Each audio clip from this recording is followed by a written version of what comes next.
Hello friends, welcome to learn services. This is Ram Soni. आज हम discuss करेंगे एमपीपीएससी 2020 में पूछे गए कुछ क्वेश्चंस हैं। देखिए, इन क्वेश्चन को हम इसलिए डिस्कस कर रहे हैं डाउटफुल क्वेश्चन के रूप में बिकॉज अलग अलग कोचिंग ने उसके अलग अलग आंसर दिखाए हैं, लेकिन लॉजिकली कुछ जगह वो गलत आंसर भी दिखाए गए हैं। तो आइए इनको डिस्कस करते हैं बेसिकली कौन कौन से क्वेश्चन है। तो चलिए शुरू करते हैं डिस्कशन एक तरफ से। देखिए, यहाँ पर जो भी आपके ओपिनियंस हैं, यदि आपको लगता है कि इसमें ये चीज़ें भी इम्प्रोवाइज हो सकती हैं तो आप उसको नीचे कमेंट जरूर करिए। मैं आप कमेंट जरूर पढ़ूंगा और रिप्लाई करूंगा, है ना। तो चलिए शुरू करते हैं डिस्कशन को। और जो नए फ्रेंड्स हैं वो राम सोनी एमपीपीएससी नाम का टेलीग्राम ग्रुप जरूर ज्वाइन कर लें। जल्द ही मेंस के लिए क्लासेस स्टार्ट होने वाली हैं और आई एम श्योर वो आपके लिए बेनिफिशियल होंगी। चलिए शुरू करते हैं। देखिए, तो पहला क्वेश्चन आपके सामने है, मध्य प्रदेश में कुल वनों के कितने प्रतिशत भाग पर सागौन के वृक्ष पाए जाते हैं। देखिए, देखा तो यहाँ बहुत सारे रिसोर्सेज के हिसाब से 17% दिखाया गया है। तो यहाँ पर ऑप्शन दोनों हो सकते हैं, 15% भी हो सकता है, 20% भी हो सकता है। तो बेसिकली यहाँ पर देखा है तो इस ऑप्शन के हिसाब से देखा है तो दो ऑप्शन सही हो रहे हैं। या तो एमपीपीएससी इस क्वेश्चन को डिलीट कर देगी, या तो डिलीट नहीं करती तो यहाँ पे ए और बी दोनों ऑप्शन बनेगी। हालांकि मुझे लग रहा है डिलीट ही करेगी मोस्ट प्रोबेबली। अगला क्वेश्चन है, मध्य से किस भाग में वार्षिक तापांतर अधिक रहता है। देखिए, यहाँ पे एक बड़ी कोचिंग है, मैं उसका नाम तो नहीं लूंगा बिकॉज ये मेरे लिए सही नहीं होगा, लेकिन उस कोचिंग ने बेसिकली इसका आंसर दिखाया है कि वार्षिक तापांतर दक्षिणी क्षेत्र में ज़्यादा होता है।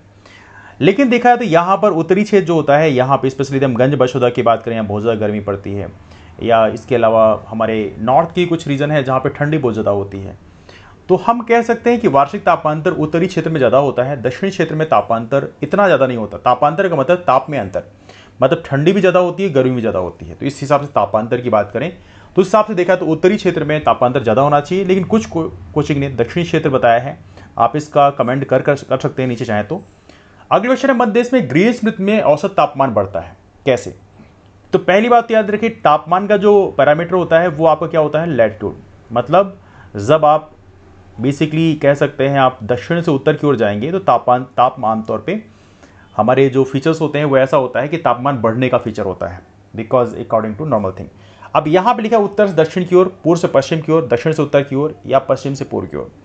अब देखिए, वैसे तो देखा तो उत्तर की ओर जाएंगे तो तापमान जो है आमतौर पर घटने की संभावना होती है, लेकिन हमारे मध्य देश में क्या है कि जो गंज बशोदा के इलाके हैं, बिलसा के इलाके हैं, यहाँ पर टेम्परेचर जो है काफ़ी ज़्यादा होता है। हमारे मध्य देश में सबसे अधिक तापमान यहाँ पे रिकॉर्ड किया गया है।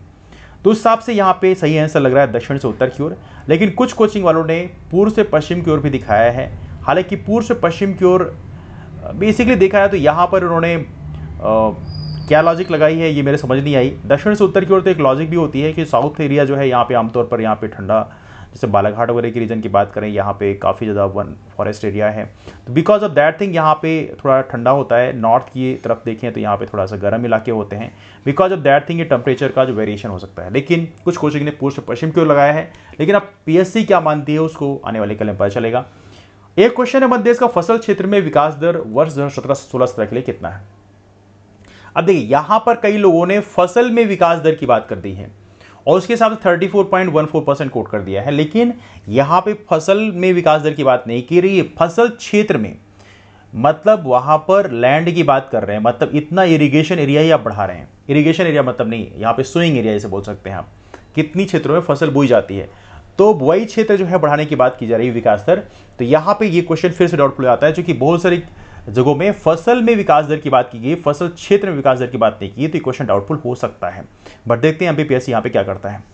अगला क्वेश्चन है, वित्तीय क्षेत्र के मूल्यांकन में जिसे बोलते हैं committee on financial sector assessment, इसकी सह अध्यक्षता किसके द्वारा की जाती है। देखिए, आमतौर पर इसके सह अध्यक्षता करने का जो रोल है, मतलब इसके अध्यक्ष जो होते हैं वो आमतौर पर रिजर्व बैंक के डिप्टी गवर्नर होते हैं।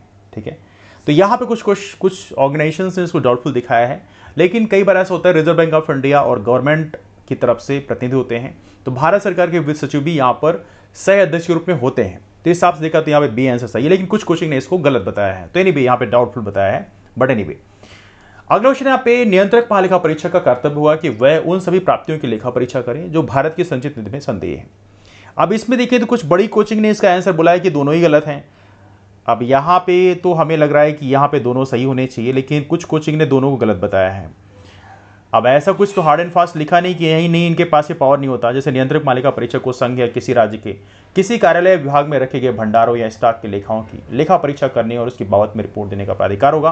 तो यहाँ पे देखा दोनों स्टेटमेंट यहाँ पे सही लग रहे हैं, लेकिन यहाँ पे कुछ लोगों ने दोनों गलत बताया है। तो इस हिसाब से देखा तो ये क्वेश्चन वापस से मुझे डिस्प्यूटेबल लगता है। एमपीपीएससी क्या इसका आंसर मारता है, देखते हैं।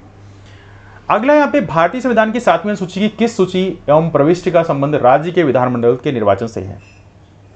देखिए पहली बात है, देखिए राज्य के विधानमंडल का चुनाव, राज्य की विधानसभा का चुनाव जो है केंद्र की सूची में आएगा। क्यों? बिकॉज इसका इलेक्शन जो है इलेक्शन कमीशन ऑफ इंडिया कराता है। पंचायत का इलेक्शन जरूर राज्य का निर्वाचन आयोग कराता है, लेकिन किसी राज्य के विधानसभा के चुनाव की बात करें और यहाँ पे चूंकि निर्वाचन की बात की है तो वो केंद्र सूची में आएगा, चूंकि इलेक्शन कमीशन ऑफ इंडिया उसका इलेक्शन कराता है। यदि केंद्र सूची में आता है, यूनियन लिस्ट में आता है, इसका मतलब ये सूची 1 में आना चाहिए। तो इस हिसाब से मुझे लगता है इसका सही आंसर ए होना चाहिए, लेकिन एनीवे कुछ कोचिंग ने आंसर सी बताया है। एनीवे यहाँ पे आपको क्या लगता है आप बताइएगा, प्लीज डू कमेंट बिलो। आप भी नीचे कमेंट बताएं इसका सही आंसर क्या होना चाहिए। अगला क्वेश्चन है, एक सामाजिक नेटवर्क के रूप में प्रतिनिधित्व किया जा सकता है। अब देखिए सोशल नेटवर्क की बात की गई है, तो यहाँ पे क्या कह सकते हैं? तो कुछ लोगों ने इसका आंसर ग्राफ बताया हुआ है। अब ग्राफ का लॉजिक मेरे समझ नहीं आया, बट मुझे लगता है इसका आंसर ट्री होना चाहिए। तो इस तरह से हम इस क्वेश्चन को भी हल्का डाउटफुल कह सकते हैं। अगला क्वेश्चन यहाँ पे यह वरीयताओं को एकत्रित करके उपयोगकर्ता के हितों के बारे में स्वचालित पूर्वानुमान बनाने की विधि है। स्वचालित पूर्वानुमान मतलब ये फोरकास्टिंग करते हैं। अब इसमें लिखा है सोशल नेटवर्किंग है, सोशल लक्ष्यीकरण है, सहयोगात्मक प्रकाशन है, सहयोगात्मक फिल्टरिंग है। अब यहाँ पे उन्होंने सहयोगात्मक फिल्टरिंग कर रखा है, कुछ कोचिंग ने, बड़ी बड़ी कोचिंग है, लेकिन बेसिकली सोशल टारगेटिंग बोला जाता है इसको। बिकॉज सोशल टारगेटिंग करके जैसे फेसबुक है, इवनली आपके यूट्यूब की बात करें तो आपकी बेसिकली आर्टिफिशियल इंटेलिजेंस तरीके से काम करता है। वहाँ पे आपकी जो प्रायोरिटीज़ हैं उसको चेक कर लेता है और फिर उस तरह की वीडियोज़ आपको सजेस्ट करता है। तो यहाँ पे सोशल टारगेटिंग होना चाहिए, लेकिन फिर भी इन्होंने सहयोगात्मक फिल्टरिंग की है। एनीवे एक क्वेश्चन और भी है, बिंदुसार के शासनकाल में अशोक ने अवंती महाजनपद जीतकर मौर्य साम्राज्य मिला लिया था, इसका उल्लेख किस ग्रंथ में मिलता है? वह देखिए यहाँ पे 2 आंसर मिलते हैं, कौटिल्य का अर्थशास्त्र और बुद्ध घोष की संबंध पासादिका। देखिए कौटिल्य का अर्थशास्त्र मुझे नहीं लगता है कि हो सकता है, बिकॉज कौटिल्य के अर्थशास्त्र की बात करें तो बेसिकली ये कौटिल्य के टाइम में लिखा गया होगा। तो कौटिल्य बेसिकली इनके बिंदुसार के जो पिता थे चंद्रगुप्त मौर्य, उनके टाइम के थे। तो बेसिकली तो पहले लिख लिया गया होगा, तो बिंदुसार के शासनकाल का तो नहीं लिखा जाना चाहिए। बट एनीवे तो इसको आंसर मेरे को ए लगता है, बट आपको क्या लगता है आप भी नीचे कमेंट करके जरूर बताएं।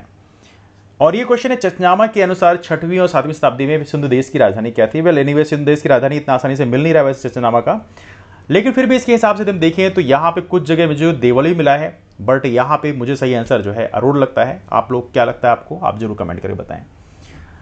एक क्वेश्चन ये भी है, हालांकि यहाँ पे कोई डाउटफुल नहीं है। आदि ब्रह्म समाज की स्थापना की बात करें तो देखिए यहाँ पर देखा है तो इसकी स्थापना जो है पहले ब्रह्म समाज थी, उसकी स्थापना राजा राम मोहन राय ने 1828 में किया। उसके बाद उसमें आए आपके देवेंद्रनाथ टैगोर साहब। अब देवेंद्रनाथ टैगोर साहब आने के बाद केशव चंद्र सेन को भी लेके आए, उनको आचार्य की उपाधि दी। अब केशव चंद्र सेन और देवेंद्रनाथ टैगोर में कुछ विवाद हो गया, उसके चलते केशव चंद्र सेन ने एक अलग ब्रह्म समाज की स्थापना की, इसे बोलते हैं भारतीय ब्रह्म समाज, इसे बोलते हैं ब्रह्म समाज ऑफ इंडिया। और देवेंद्रनाथ टैगोर का जो ब्रह्म समाज है उसको कहा गया आदि ब्रह्म समाज। तो इस हिसाब से कहें देवेंद्रनाथ टैगोर का जो ब्रह्म समाज क्या रहा, आदि ब्रह्म समाज, और केशव चंद्र सेन का हो गया ब्रह्म समाज ऑफ इंडिया, भारतीय ब्रह्म समाज।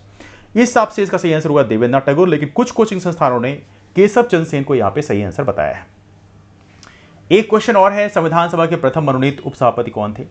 वेल देखिए यहाँ पर आपकी लक्ष्मीकांत में लिखा है एस सी मुखर्जी, तो कुछ लोगों ने फ्रैंक एंथोनी बोला है, लेकिन मुझे इसका सही आंसर एस सी मुखर्जी लगता है। आप क्या लगता है आप नीचे कमेंट कर बताइए। तो ये रहे कुल हमारे क्वेश्चंस।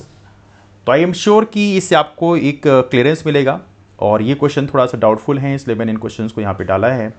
बहुत सारे लोगों को लग रहा था कौन से क्वेश्चन जो है काफ़ी कंफ्यूजिंग है, तो ये क्वेश्चन कुछ कंफ्यूजिंग है, तो इसके लिए थोड़ा वेट कर लेते हैं कि एमपीपीएससी की जब आंसर की आ जाएगी तो हमें चीज़ें ज़्यादा क्लियर होंगी। हालांकि उसमें भी हम चैलेंज करेंगे, लेकिन अभी फॉर टाइम बिंग हम थोड़ा वेट कर लेते हैं कि एमपीपीएससी की आंसर की जब आएगी तो उसके बारे में हम फर्दर डिस्कस करेंगे।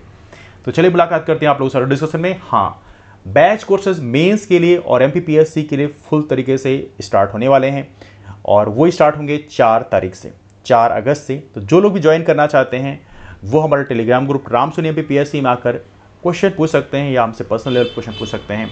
तो चलिए मुलाकात करते हैं आप लोगों से डिस्कशन में। तब तक के लिए bye bye and take care.